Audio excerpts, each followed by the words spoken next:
सियावर रामचंद्र भगवान की।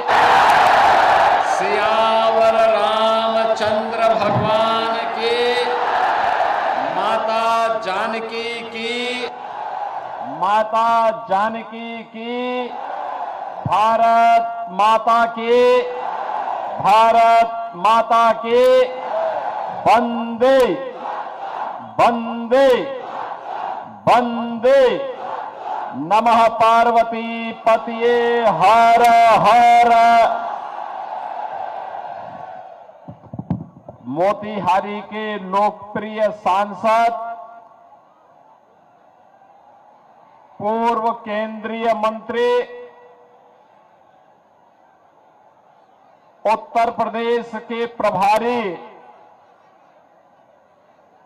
के रूप में जिनके अथक प्रयास से आदरणीय प्रधानमंत्री मोदी जी के मार्गदर्शन में उत्तर प्रदेश में लगातार पहली बार कोई सरकार रिपीट करके फिर से सरकार बनाने में सफल हुई, ऐसे आपके लोकप्रिय सांसद माननीय श्री राधा मोहन सिंह जी, लोकप्रिय विधायक और मोतिहारी से एनडीए के प्रत्याशी श्री प्रमोद कुमार जी, अध्यक्ष मछुआरा आयोग Shri Lalan Sahni ji,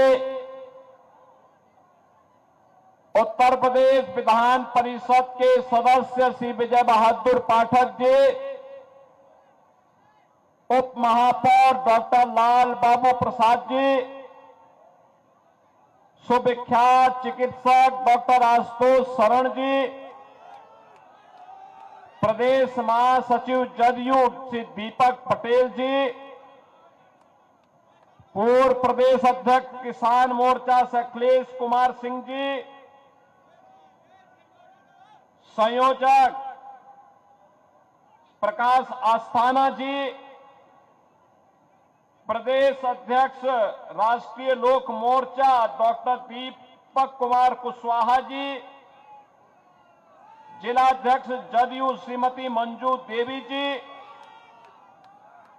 Bharatiya Janata party JDU, LJP और एनडीए के सभी सहयोगी दलों के पदाधिकारीगण भारी संख्या में मोतिहारी के मेरे सभी उपस्थित बहनों और भाइयों, इस पावन धरा को, जिस पावन धरा ने मां जानकी को शरण दिया हो, जिस पावन धरा ने मोहनचंद करमचंद गांधी को महात्मा गांधी की उपाधि से अलंकृत करके भारत को देश की आजादी के लिए एक महान योद्धा दिया हो, जो धरा सत्याग्रह की भी है और राष्ट्र की रक्षा करने के लिए शस्त्र के आग्रह से भी पीछे नहीं हटती है, ऐसी पावन धरा को कोटि कोटि नमन करते हुए मैं आप सबका हृदय से अभिनंदन करता हूं। बहनों और भाइयों, बिहार विधानसभा का चुनाव चल रहा है। पहले चरण के चुनाव 6 नवंबर को संपन्न हो गए हैं और पहले चरण के चुनाव में बिहार की जनता ने साबित कर दिया है, जो रुझान दिखाई दे रहे हैं, रुझान बताते हैं कि बिहार के अंदर अब लालटेन की धुंधली रोशनी में अपराध कोई नहीं कर पाएगा, बल्कि मोदी जी के नेतृत्व में, मार्गदर्शन में, नीतीश बाबू के नेतृत्व में एनडीए सरकार की एलईडी लाइट में जगमगाता हुआ बिहार तय कर चुका है कि 14 नवंबर को जब परिणाम आएंगे तो फिर एक बार एनडीए सरकार, फिर एक बार एनडीए सरकार की शंखनाद अभी से सुनाई दे रही है। बहनों और भाइयों, बिहार, जिस बिहार का अपना गौरवशाली इतिहास रहा हो, जिस बिहार ने नालंदा विश्वविद्यालय दिया हो, जो बिहार आर्यभट्ट और आचार्य चाणक्य जैसा महान आचार्य दिया हो, जिस बिहार ने महात्मा बुद्ध को ज्ञान प्रदान किया हो और जिस बिहार ने 24वें तीर्थंकर भगवान महावीर को जन्म दिया हो, आखिर वह बिहार किसके कारण साक्षरता में देश के अंदर सबसे पीछे हो गया? बहनों और भाइयों, इस पाप का दोषी कोई और नहीं, इस पाप का दोषी कांग्रेस और आरजेडी बराबर के दोषी हैं। जिन लोगों ने अपने स्वार्थ के लिए बिहार का उपयोग तो किया, लेकिन बिहार के विकास के लिए बिहार की मेधा और बिहार की प्रतिभा और यहां की ऊर्जा का उपयोग बिहार के विकास में नहीं होने दिया। बिहार का नौजवान मेहनत करता था, उसकी मेधा और उसकी प्रतिभा का लोहा देश और दुनिया मानती है, लेकिन जब बिहार के विकास की बात आती तो कांग्रेस और आरजेडी के लोगों की दलाली इस नौजवान की मेधा को कुंद कर देती थी। हताश और निराश बिहार का प्रतिभा, यहां का नौजवान प्लान करने के लिए मजबूर हो गया था। पिछले 20 वर्ष में एनडीए की सरकार में नीतीश बाबू के नेतृत्व में बिहार में सुशासन की आधारशिला सुदृढ़ हुई है और बहनों और भाइयों, इसी सुशासन की सुदृढ़ नींव में एक समृद्ध और विकसित बिहार के निर्माण के लिए एनडीए सरकार फिर से बिहार के अंदर आवश्यक है और इसी के लिए आज मैं आपसे आह्वान करने के लिए आया हूं।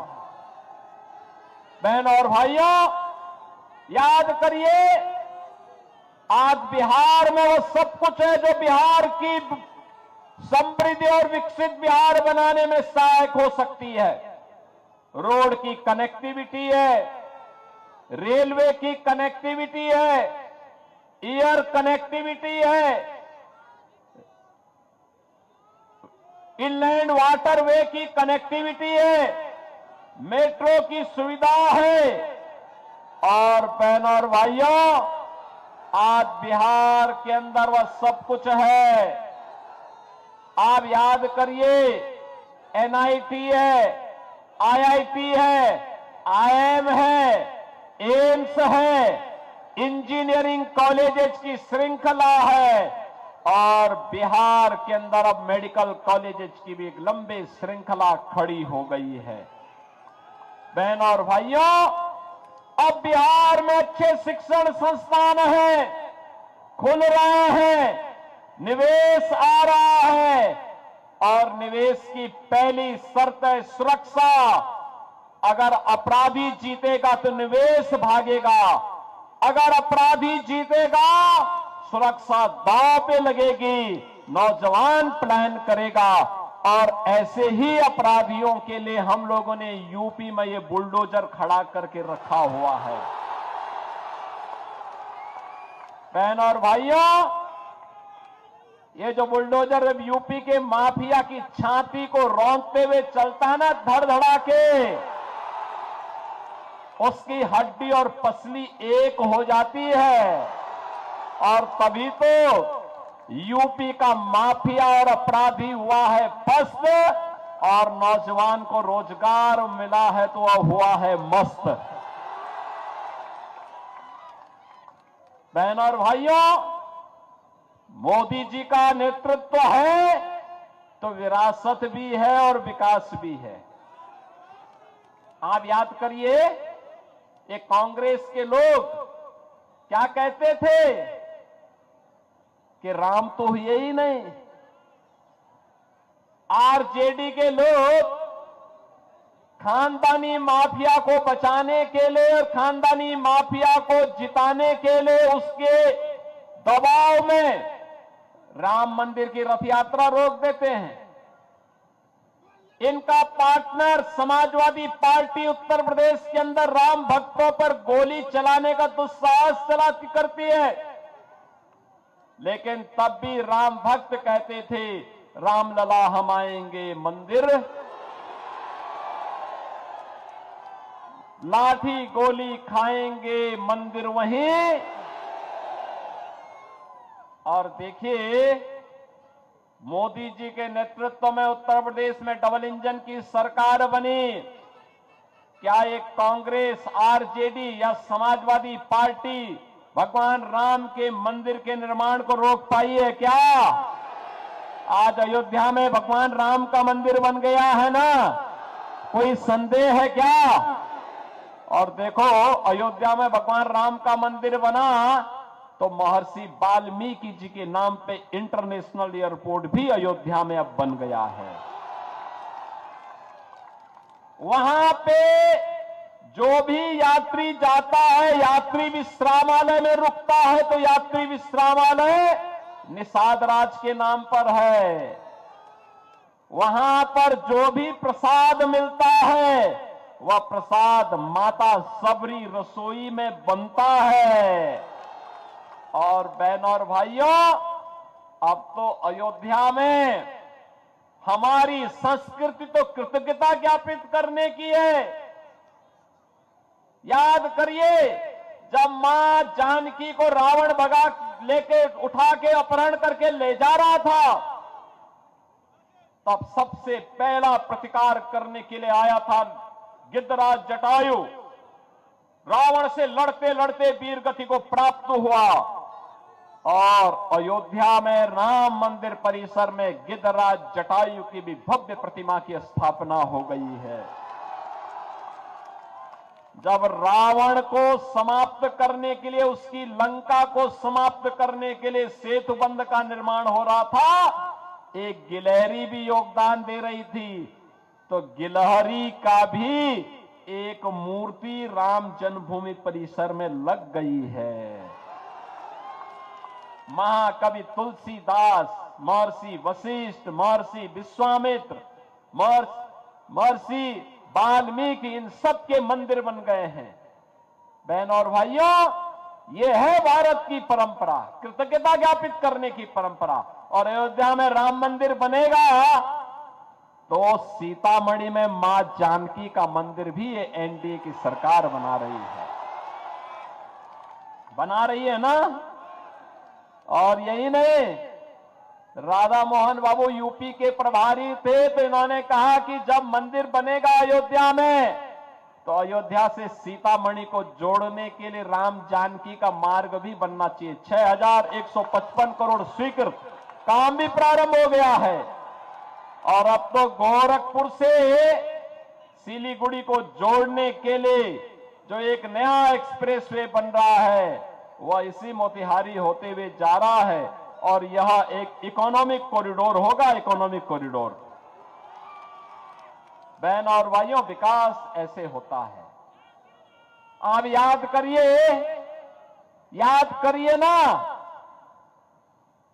ये कांग्रेस और आरजेडी के समय में गरीब को कुछ नहीं मिलता था, न आवास, न राशन, न स्वास्थ्य की सुविधा, न रसोई गैस के कनेक्शन, कुछ भी नहीं मिलता था।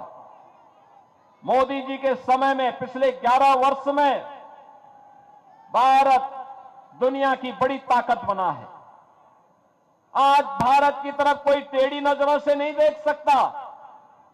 आज का भारत एक मजबूत भारत है, मजबूर नहीं। भारत अब दुश्मन को उसके ही मांद में घुस करके मारता है। अब मोदी जी ने कहा है ना, मार्च 2026 तक नक्सलवाद और माओवाद की कमर तोड़ के रख दी जाएगी। यानी नक्सलवाद और माओवाद, इन सब के जहन्नुम जाने का टिकट पक्का। यमराज के घर की इनकी टिकट अब पक्की हो गई है कि इनको अब जाना ही है। जो भी भारत का विरोध करेगा, भारत की सुरक्षा में सेंध लगाएगा, तो मान के चलो कि यमराज ने उसके लिए बुलावा भेज दिया है। और मैं इसीलिए आपसे कहने के लिए आया हूं, मोदी जी के शासनकाल में 11 वर्ष में आप सोचो 80 करोड़ लोगों को फ्री में राशन, 50 करोड़ लोगों को 5 लाख रुपए प्रतिवर्ष मुफ्त में स्वास्थ्य के लिए, कहीं भी जाइए राशन। आप मोतिहारी का कोई व्यक्ति मोतिहारी में कार्ड बनाया है, अगर उसकी मर्जी आई गोरखपुर में, उसकी मर्जी आई चेन्नई में, उसकी मर्जी आई जम्मू कश्मीर में, वो अपना राशन ले सकता है, कोई उसको मना नहीं कर सकता। One nation one ration card. ऐसे स्वास्थ्य बीमा के लिए भी आपकी मर्जी कहीं के भी है, लेकिन आपको पूरी सुरक्षा मिलेगी, कहीं कोई बाधा नहीं, कोई बाधा नहीं। सुरक्षा की पूरी गारंटी कोई दे रहा है। बहनों और भाइयों, यह एनडीए की सरकार दे रही है, मोदी जी के नेतृत्व में दे रही है। और यही कहने के लिए आज मैं आया आपसे, 46 करोड़ लोगों के, आज आपने देखा होगा बैंक में खाते खुल गए। कांग्रेस आरजेडी के दलाली के सारे धंधे चौपट हो गए। अब ये दलाली नहीं कर सकते, क्योंकि गरीब का पैसा सीधे उसके खाते में पहुंचेगा। 12 करोड़ गरीबों को शौचालय दे दिया गया। 12 करोड़ अन्नदाता किसान, जब राधा मोहन बाबू कृषि मंत्री थे, 12 करोड़ किसानों को प्रधानमंत्री किसान सम्मान निधि का लाभ मिल गया। हर किसान के खाते में बिना कुछ कहे 6,000 रुपए सालाना उसके खाते में पहुंच जाता है। बहनों और भाइयों, याद करिए कांग्रेस के समय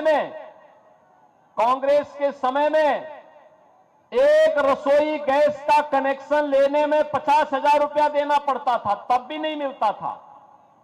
और जब कभी रसोई गैस समाप्त हो गई और पर्व और त्योहार है, मेहमान है, पता लगा कि घर में मालकिन तो रसोई बना रही है, घर का आदमी जाता था कहीं रसोई गैस का सिलेंडर लेने के लिए कि कहीं मिल जाए, इज्जत बचा रह जाए, और लाइन लगी है, रसोई गैस तो नहीं मिलती थी, वहां पुलिस की लाठी जरूर मिलती थी, और घर में खाली हाथ व्यक्ति आता था तो घर में बेलना की मार अलग से पड़ती थी।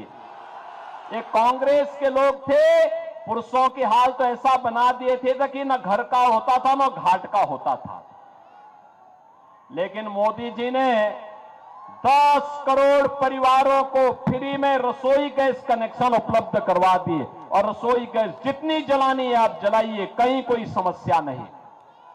4 करोड़ गरीबों के मकान बना दिए प्रधानमंत्री आवास योजना में।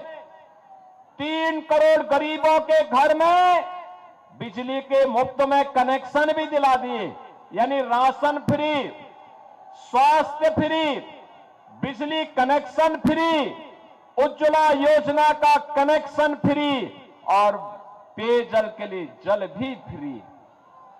बहनों और भाइयों, सरकार ऐसे ही है जो आपके साथ खड़ी हो सके, सुरक्षा भी दे सके, सुशासन का स्वाद भी चखा सके, विकास के माध्यम से रोजगार का सृजन भी कर सके।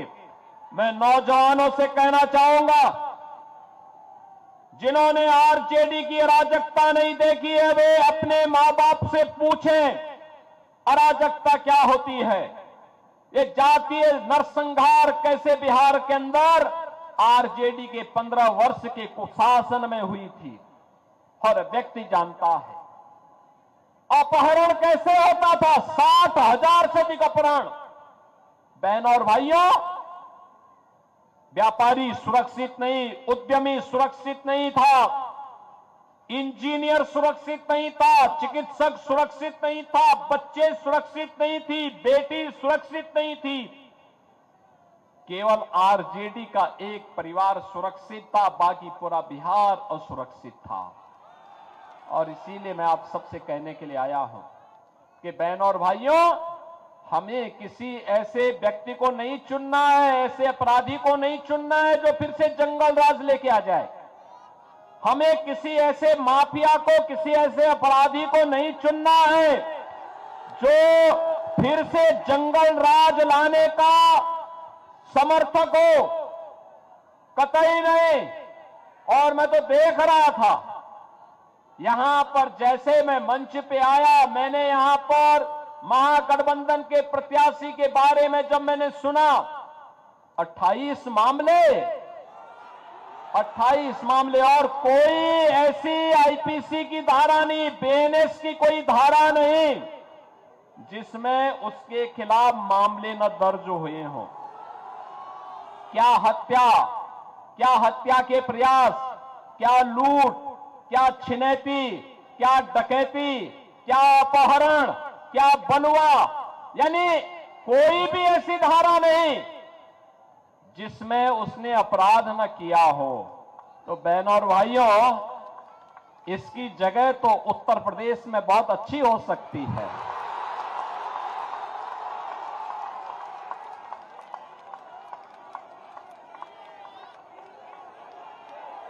ऐसे लोग उत्तर प्रदेश में अगर चुनाव लड़ते ना, तो आज का उत्तर प्रदेश उसको बर्दाश्त नहीं करता, कतई नहीं बर्दाश्त करता। और मैं तो आपसे अपील करने के लिए आया हूं, ये अपराधी और माफिया किसी के नहीं हुए हैं, याद करना, किसी के सगे नहीं हैं, ये किसी के नहीं है। इनकी न कोई जाति है, इनकी न कोई पाति है। अपराध इनका पेशा है और अपराध के माध्यम से नाजायज संपत्ति को कब्जा करना ये अपना जन्मसिद्ध अधिकार समझते हैं। ऐसे लोगों के खिलाफ तो जितनी सख्ती हो सकती है, सामाजिक बहिष्कार हो सकता है, करना चाहिए, जरूर करना चाहिए। और यही कहने के लिए आज मैं आपसे कहने के लिए आया हूं। बहनों और भाइयों, आज मैं आपके बीच आया हूं। आपके लोकप्रिय सांसद श्री राधा मोहन सिंह जी एक लंबे समय से आपको नेतृत्व दे रहे हैं, उन्होंने विकास कराया है, इस क्षेत्र को एक नई पहचान दी है। अपनी सरलता, सहजता, कर्मठता के कारण जाने जाते हैं और लगातार विकास के प्रति आग्रही रहे हैं। उन्होंने कहा कि आप एक बार जरूर आ जाइए। मैंने कहा मैं जरूर आऊंगा। आपने एक बार कह दिया जरूर आएंगे, आपके क्षेत्र में जरूर आऊंगा। और प्रमोद बाबू के लिए मैं भी वहां पे अपील करने के लिए जरूर आऊंगा। आप प्रमोद कुमार जी को प्रत्याशी, जो भाजपा के और एनडीए के प्रत्याशी विजयी बना के भेजेंगे ना विधानसभा में, फिर से छठी बार भेजेंगे ना। ये रिकॉर्ड बनाना है, ये रिकॉर्ड बनाने के लिए तैयार है ना? तैयार हैं? तो आप सभी दोनों हाथ ला करके थोड़ा अपना आशीर्वाद दीजिए। पीछे स्टेडियम में भी सीढ़ियों पर लोग बैठे हुए हैं, छतों के ऊपर खड़े हुए हैं सभी लोग। इधर उधर सबसे मैं कहूंगा, ये अपराधी और माफिया को फिर से विजयी नहीं बनने देना है। इसके लिए आपका आशीर्वाद प्रमोद कुमार जी के साथ है कि नहीं है ना? सभी लोग अपना समर्थन दे रहे हैं ना? आशीर्वाद देंगे ना?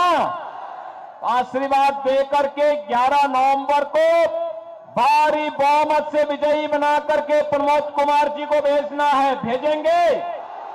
सभी लोग भेजेंगे? दोनों हाथ उठा करके मेरे साथ बोलेंगे भारत माता की जय, भारत माता की जय, भारत माता की जय। जय श्री राम जय श्री राम, जय जय श्री राम जय जय श्री राम। सियावर रामचंद्र की जय भारत माता की जय